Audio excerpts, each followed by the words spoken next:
Being a landlord is a business. I'm Tony, and this is Real Estate Investing and Landlord News. All right, I have an interesting article for you today, and it really is going over how being a landlord is a business and not just a hobby. But before I get into that article, go ahead, hit that like and subscribe button, maybe leave a comment down below and let me know what you want to see on this channel, because I'm going to keep working to bringing you great articles about the eviction moratorium and other news that's of interest to landlords.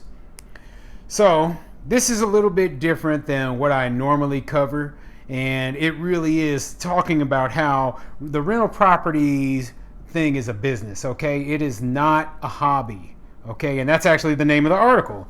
Rental properties are a business. Being a landlord is not a hobby. And it's coming to us today from independent.com. So yeah, a lot of landlords, they have a very laid back approach to it. And it's usually the very small landlords who might own just one or two properties. They get very personal with their tenants. They don't do the correct paperwork, the correct screening, and that has come to backfire on a lot of people, especially when this eviction moratorium came up, because all of a sudden you had tenants in your properties who weren't paying rent, weren't talking to you, and all of a sudden you have all these bills and you're having to pull your money out of your own pocket to pay them, and you can't evict the tenants because of the eviction moratorium, so you're just stuck. So only thing I want is to make sure that small landlords don't fall into this same trap. So let's see what this article says about it. It can explain it a lot better than I can, and so that's why I'm reading it. Question: Marsha, my wife, and I have saved money and want to purchase some income property. We would like to start with a duplex or even a triplex. Do you have any advice for first-time landlords? Answer: there are many components and variables to learn and consider. Be sure to read and study before you make the leap. There is no better teacher, however, than actual experience. Owning rental property is a business, not a hobby or a recreational pastime. As far as buying rental property in Santa Barbara, the saying goes that the way to make money in Santa Barbara rentals is to have bought 20 years ago. And that seems like a saying that's common throughout the country. You know, basically, oh, if you want to make money on rental properties, you had to have bought them a long time ago. And that's not always the case, okay? You can really still make a good amount of money being a landlord, okay? But the strategy definitely varies depending on where you are in the country. Now, I agree that experience is the best teacher. When I got started, I didn't know a thing about being a landlord. And this was back in 2014. So I've been doing this for about 7 years now, and I learned so much so quickly. But on top of the actual experience, I've read tons of books on the subject, and I've talked to other landlords and gone to Real Estate Investor Association meetings. And, the big thing is to take in as much knowledge as possible, because simply put, you will fail if you don't get that knowledge in you. Many landlords struggle with the realization that they must have a business relationship with their tenants. They are not friends. Establish business policies and do not deviate. Be consistent and fair with all of your tenants. You said you have saved money. That's good. Rental properties should be purchased with at least 30% down.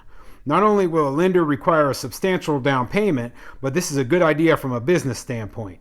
Lenders charge higher interest rates for non-owner occupied purchases. The more money you put into the property, the better your cash flow every month. Now, some of this, it might be more specific to Santa Barbara, California, but at least here, you only are required for a single family house to put 20% down. Now, in terms of commercial mortgages, they usually require a little bit more down payment, and also in places where the cap rates are lower, like in California, you will need a higher down payment. But for 1 to 4 unit properties, you'll need 20 to 25% down generally, and that's throughout the entire country.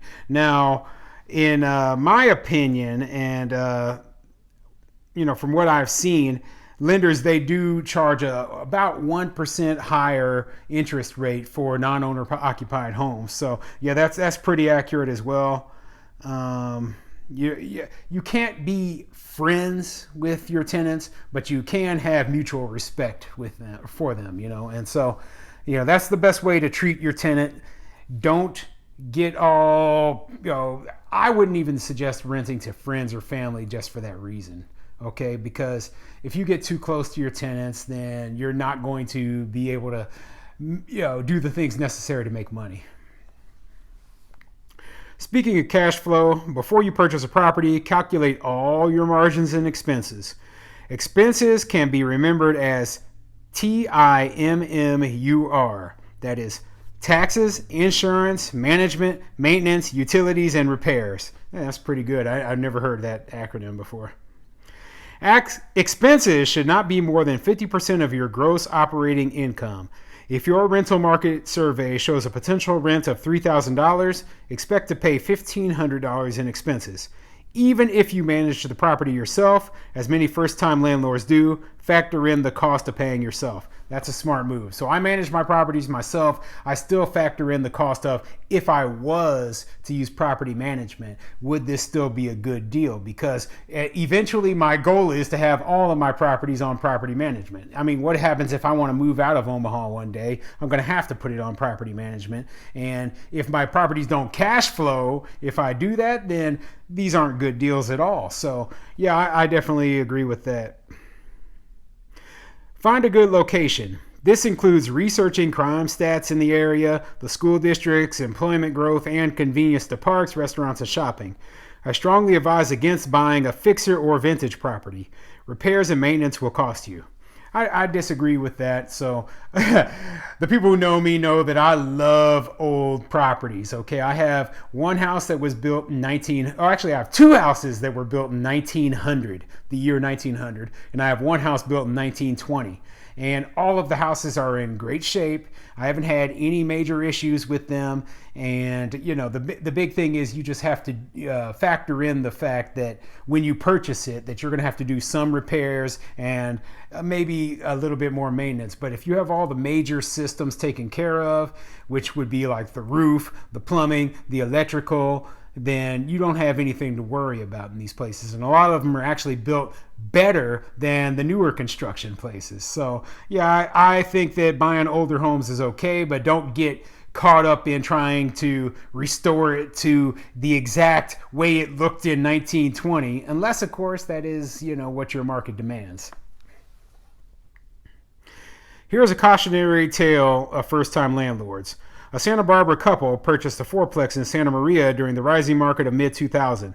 They paid $580,000 and bought four 65-year-old one-bedroom cottages in a questionable neighborhood. Two mistakes, and it never went well. They lived in Santa Barbara, which was too far away from their property for self-management. From the first month on, they had costly plumbing and electrical issues. The tenants knew the landlords were not local. The owners would visit the property and find cars in the front yard on cinder blocks. One tenant brought his motorcycle onto the newly refurbished oak floors to work on it.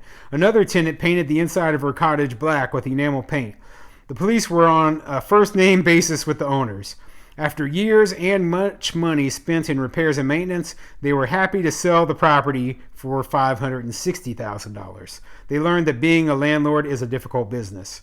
Yeah, and that story really goes into a lot of the same issues that I harp on, okay? Which is tenant screening. That's a big one, right? And the other thing is what I just covered. When you purchase a property, you have to fix the major issues with that property, or if you have tenants in place in the property, you have to realize that you're going to have to fix those things eventually. So, the electrical, the plumbing, and the roof are the big ones. In places like Nebraska, that might also include things like the foundation. Watch out for foundation issues because they can cost you a fortune.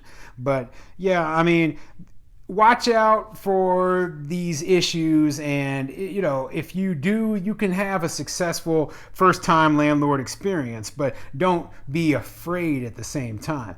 You should also make sure that you have adequate emergency reserves. So I like to make sure I keep a nice decent sized chunk of cash in case anything does break down, because you can get knocked out by just a simple furnace needing to be replaced if you don't have adequate reserves. So yeah, good article. I hope that more people are encouraged to become landlords. Hopefully after the eviction moratorium ends, this won't be seen as such a negative thing anymore.